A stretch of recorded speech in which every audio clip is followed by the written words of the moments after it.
નમસ્કાર મિત્રો, ST bus અથવા જે જીઆરટીસી બસ છે એની અંદર 11,000 કરતાં વધુ ભરતીની જાહેરાત કરવામાં આવી રહી છે. તો શું છે આ ભરતી, કોણ કોણ એલિજિબલ રહેશે, કઈ કઈ પોસ્ટ માટે ભરતી છે, એની સંપૂર્ણ માહિતી આપણે આ વિડીયોમાં લઈશું.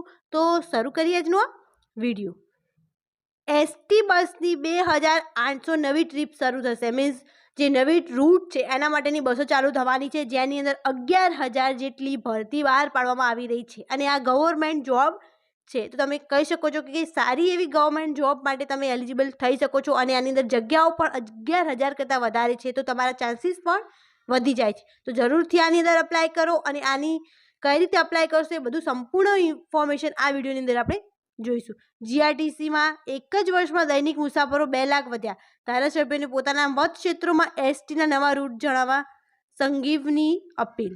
ગુજરાત રાજ્ય માર્ગ પરિવહન નિગમ જીઆરટીએસની બસ સેવામાં થયેલા સુધારાઓને પગલે એક જ વર્ષમાં દૈનિક મુસાફરો જે 25 લાખથી 27 લાખને પાર થયા છે. આગામી વર્ષ તેમાં વધુ દૈનિક 3 લાખ નવા પેસેન્જર મેળવવા લક્ષ્યાંક સાથે એસટી બસનું સંચાલન કાર્યરત હોવાનું વાહન વ્યવહાર મંત્રી હર્ષ સંઘવીએ દરેક ધારાસભ્યને પોતાના ક્ષેત્રમાં નવા રૂટ શોધીને જણાવવા, બસમાં સ્વચ્છતા જાળવવા, નાગરિકોને જાગૃતિ કરવા અપીલ કરી હતી.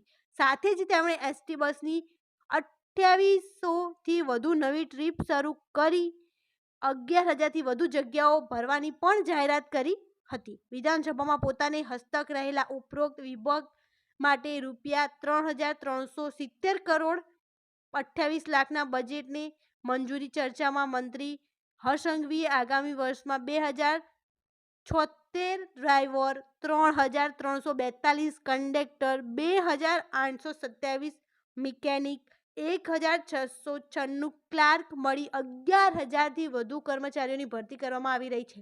તો તમે અહીંયા જોઈ શકો છો કે 11,000થી વધુ ભરતીની જાહેરાત કરવામાં આવી રહી છે. 2,800 નવી ટ્રીપ જે શરૂ કરવામાં આવી રહી છે એના માટે. તો તમે જરૂરથી જઈને જીઆરટીએસની જે ઓફિશિયલ નોટિફિકેશન છે એ પણ ચેક કરી શકો છો એમની ઓફિશિયલ વેબસાઇટ પર જ્યારે મૂકવામાં આવે ત્યારે. અને જ્યારે મૂકવામાં આવશે ત્યારે પણ અમારી ચેનલ પર તમને સૌથી પહેલાં આની ઇન્ફોર્મેશન પૂરી પાડવામાં આવશે. તો તમે જોઈ શકો છો કે 11,000 કરતાં વધુ એસટીની અંદર ભરતી આવી રહી છે. અને આની અંદર ડિપાર્ટમેન્ટ પણ બહુ અલગ અલગ છે. લાઈક ડ્રાઈવર છે, કંડક્ટર છે, મિકેનિક છે, ક્લાર્ક છે. મીન્સ બધા ગ્રેજ્યુએશનથી લઈને 12th પાસ બધા જ આની અંદર અપ્લાય કરી શકે છે. શું છે એલિજિબિલિટી એ બધી જ ઇન્ફોર્મેશન તમને એમની ઓફિશિયલ વેબસાઇટ જે છે એના ઉપર મળી જશે. તો ઓફિશિયલ વેબસાઇટની લિંક અને અમારા ટેલિગ્રામ ચેનલને પણ જરૂરથી જોઈન કરો, જેથી આના રિલેટેડ અથવા કોઈ પણ જોબ અથવા સ્કોલરશિપ રિલેટેડ ઇન્ફોર્મેશન આવે તો તમને સૌથી પહેલાં પૂરી પાડવામાં આવે. અને આની લિંક પણ હું ડિસ્ક્રિપ્શનમાં મૂકું છું, તો જેથી તમે એને જોઈ અને એની નોટિફિકેશન પણ મેળવી શકો છો. તો આ વિડીયોને વધુથી વધુ તમારા ફ્રેન્ડ સાથે શેર કરો, જેથી એ પણ આવી ગવર્મેન્ટ જોબ્સ લઈ શકે. Thank you so much for watching.